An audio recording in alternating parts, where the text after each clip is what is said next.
வணக்கம். நீங்க ஒரு குழந்தைய எதிர்பார்க்கிற தம்பதியா? அப்போ உங்க கம்பெனி தர்ற மெட்டர்னிட்டி இன்சூரன்ஸ பத்தி முழுசா தெரிஞ்சுக்கிறது ரொம்ப ரொம்ப முக்கியம். அதுல ஒளிஞ்சிருக்கிற சில சிக்கல்கள் என்ன, அதுல இருந்து எப்படி தப்பிக்கிறதுன்னு தான் நாம இன்னைக்கு விலாவாரியா பார்க்க போறோம். சரி வாங்க ஆரம்பிக்கலாம். முதல்ல கார்ப்பரேட் இன்சூரன்ஸ்ல இருக்கிற ஒரு சூப்பரான விஷயத்த பாத்திரலாம். நீங்க தனியா ஒரு இன்சூரன்ஸ் பாலிசி எடுத்தீங்கன்னா மெட்டர்னிட்டி பெனிஃபிட்ஸ் கிடைக்க 2ல இருந்து 4 வருஷம் வரைக்கும் வெயிட் பண்ணணும். ஆனா கம்பெனி பாலிசில அந்த மாதிரி வெயிட்டிங் பீரியடே கிடையாது. நீங்க ஒரு கம்பெனில சேரும்போது பிரெக்னெண்டா இருந்தா கூட நாள்ல இருந்தே மகப்பேறு செலவுகளுக்கு கிளைம் பண்ணிக்கலாம். இது ஒரு பெரிய பிளஸ் பாயிண்ட் இல்லையா? ஆனா இங்க தான் ஒரு முக்கியமான விஷயத்த நம்ம கவனிக்கணும். டாக்டர் பிரசாந்த் சொல்ற மாதிரி கார்ப்பரேட் இன்சூரன்ஸ்ல அந்த மொத்தமா 5 லட்சம் 10 லட்சம்னு சொல்ற சம் இன்ஷூர்ட்ங்கிறது நம்ம கவனத்தை திசை திருப்புற ஒரு விஷயம்தான்.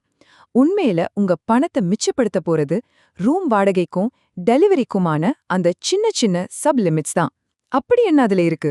வாங்க அந்த கணக்க போட்டு பாத்துரலாம். நாம பார்க்க போற முதல் பெரிய சிக்கல் ரூம் வாடகை சிக்கல். கேட்கறதுக்கு ரொம்ப சின்ன விஷயமா தெரியலாம். ஆனா பல பேர் தங்களோட பாக்கெட்ல இருந்து பெரிய தொகைய செலவு பண்றதுக்கு இதுதான் முதல் காரணமா இருக்கு. உங்க பாலிசில ரூம் ரெண்ட் கேப்பிங் அப்படின்னு ஒரு கண்டிஷன் இருக்கும். சிம்பிளா சொல்லணும்னா, நீங்க அட்மிட் ஆகுற ஹாஸ்பிட்டல் ரூமுக்கு உங்க இன்சூரன்ஸ் கம்பெனி ஒரு நாளைக்கு இவ்ளோதான் ஒரு லிமிட் வச்சிருப்பாங்க. அதுக்கு மேல அவங்க தரமாட்டாங்க. பொதுவா பெரும்பாலான கம்பெனி பாலிசிஸ்ல இந்த ரூம் வாடகை லிமிட் எவ்ளோ இருக்கும் தெரியுமா? உங்க மொத்த இன்சூரன்ஸ் தொகையில வெறும் 1% தான். உதாரணத்துக்கு உங்க பாலிசி 4 லட்சம் ரூபாய்னு வச்சுக்கலாம். அப்போ ஒரு நாளைக்கு ரூம் வாடகைக்கு உங்களுக்கு கிடைக்கிற லிமிட் வெறும் 4000 ரூபாய் தான். இப்போதான் நாம ரொம்ப ரொம்ப முக்கியமான ரொம்ப ஆபத்தான ஒரு விஷயத்துக்கு வரும். அதுதான் ப்ரோபோர்ஷனேட் டிடக்ஷன்.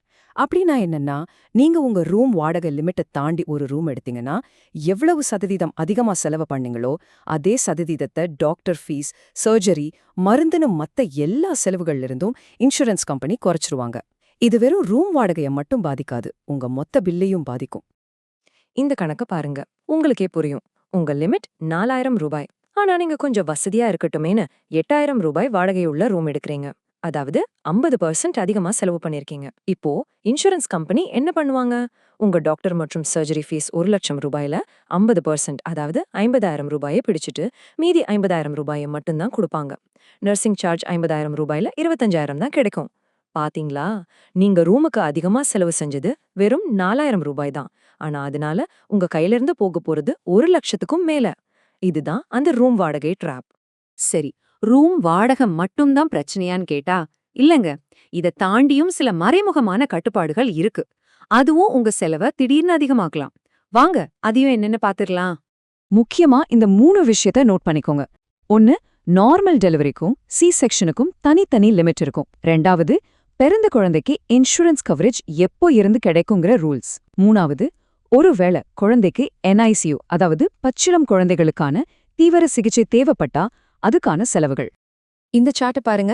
சி செக்ஷனுக்கு உங்க இன்சூரன்ஸ் கம்பெனி அதிகபட்சமா 75,000 ரூபாய் தரதா வச்சுக்கலாம். ஆனா ஒரு நல்ல பிரைவேட் ஹாஸ்பிட்டல்ல உண்மையான பில் 1,80,000 ரூபாய் வரைக்கும் வருது. இப்ப இந்த நடுவுல இருக்கிற 1,05,000 ரூபாய் கேப்ப யாரு கட்டுறது? நாம தான் நம்ம சேமிப்புல இருந்து கட்டணும். இதுல இருந்து என்ன தெரியுதுன்னா, பெரும்பாலான கம்பெனி பாலிசிஸ் சி செக்ஷனுக்கு ஒரு ஃபிக்ஸ்டு லிமிட் தான் வச்சிருக்காங்க. அந்த தொகை பெரிய நகரங்கள்ல இருக்கிற டாப் ஹாஸ்பிட்டல் செலவுகளை ஈடுகட்டுறது ரொம்பவே கஷ்டம். அதனால இந்த வித்தியாச தொகையை சமாளிக்க நீங்க மனரீதியாவும் பணரீதியாவும் தயாரா இருக்கணும். அடுத்து குழந்தைக்கான கவரேஜ். இதுல ஒரு பெரிய ட்விஸ்ட் இருக்கு. சில பாலிசிகள்ல குழந்தை பிறந்த முதல் நாள்ல இருந்தே குழந்தையோட மருத்துவ செலவுகள் எல்லாமே கவர் ஆயிடும். ஆனா பல பாலிசிகள்ல நீங்க குழந்தை பிறந்த விவரத்தை உங்க HR கிட்ட சொல்லி அவங்க அத பாலிசில ஆட் பண்ணணும். இந்த ப்ராசஸ் முடிய 90 நாள் கூட ஆகலாம். அந்த கேப்ல குழந்தைக்கு ஏதாவது மருத்துவ செலவு வந்தா அதுக்கு இன்சூரன்ஸ் கிடைக்காது. இது ரொம்ப கவனிக்க வேண்டிய விஷயம். சரி, இவ்ளோ நேரம் டென்ஷனான விஷயங்களா ஹாஸ்பிட்டல் பில் பத்தியே பார்த்தோம். இப்போ ஒரு நல்ல விஷயத்துக்கு வருவோம். இது உங்க இன்சூரன்ஸ் பத்தினது இல்ல, உங்க சம்பளத்தை பாதுகாக்கிற ஒரு சட்டம் பத்தினது. அதுதான் மகப்பேறு நல சட்டம். 2017ல கொண்டு வந்த மகப்பேறு நலச்சட்டத்தின்படி வேலைக்கு போற பெண்களுக்கு முழு சம்பளத்தோட 26 வாரங்கள் விடுப்பெடுக்க உரிமை இருக்கு. இது உங்களுடைய சட்டப்பூர்வமான உரிமை. இந்த சட்டத்தோட சில முக்கிய அம்சங்களை பாருங்க. நல்ல ஞாபகம் வச்சுக்கோங்க, இது உங்க சம்பளத்துக்கான பாதுகாப்பு, மெடிக்கல் பில்லுக்கு இல்ல. 10 பேருக்கு மேல வேலை செய்யற எல்லா கம்பெனிக்கும் இது பொருந்தும். முதல் 2 குழந்தைங்களுக்கு 26 வார சம்பளத்தோட லீவ் உண்டு. அதுவே 3வது குழந்தையா இருந்தா லீவு 12 வாரமா குறைக்கப்படும். இவ்ளோ விஷயம் தெரிஞ்சதும் கொஞ்சம் குழப்பமா இருக்கா? கவலையப்படாதீங்க. இந்த குழப்பத்தை எல்லாம் சரி பண்ணி உங்களுக்கு ஒரு தெளிவையும் நம்பிக்கையும் கொடுக்க இதோ ஒரு சிம்பிளான 3 ஸ்டெப் ஆக்ஷன் பிளான். சரி, இப்ப நாம என்ன செய்யணும்? ஸ்டெப், உங்க இன்சூரன்ஸ் போர்ட்டல்ல லாகின் பண்ணி உங்க டிபிஏ, அதாவது தேர்ட் பார்ட்டி அட்மினிஸ்ட்ரேட்டர் யாருன்னு கண்டுபிடிங்க. 2வது ஸ்டெப், நீங்க டெலிவரிக்கு செலக்ட் பண்ணி வச்சிருக்கிற ஹாஸ்பிட்டலுக்கு போய் நார்மல் டெலிவரிக்கும் சி செக்ஷனுக்கும் தோராயமா எவ்வளவு செலவாகும்னு ஒரு ப்ரோஃபார்மா இன்வாய்ஸ் கேளுங்க. கடைசி ஸ்டெப், அந்த இன்வாய்ஸையும் உங்க பாலிசில இருக்கிற சப்லிமிட்ஸையும் ஒப்பிட்டு பாருங்க. அப்போ உங்க கையிலேருந்து எவ்வளவு செலவாகுங்கிற அந்த கேப் எவ்வளோன்னு உங்களுக்கு தெரிஞ்சிடும். இதையெல்லாம் நாம ஏன் செய்யணும்னா, அந்த குழந்தை பொறக்க போற சந்தோஷமான நேரத்துல திடீர்னு வர பணக்கஷ்டம் உங்களை பாதிக்க கூடாது. உங்க இன்சூரன்ஸ் லிமிட்டுக்கும் உண்மையான ஹாஸ்பிட்டல் செலவுக்கும் நடுவுல இருக்கிற அந்த இடைவெளிக்கு நீங்க முன்கூட்டியே தயாராகிட்டா அந்த நேரத்தை நீங்க மன நிம்மதியோட அனுபவிக்கலாம்.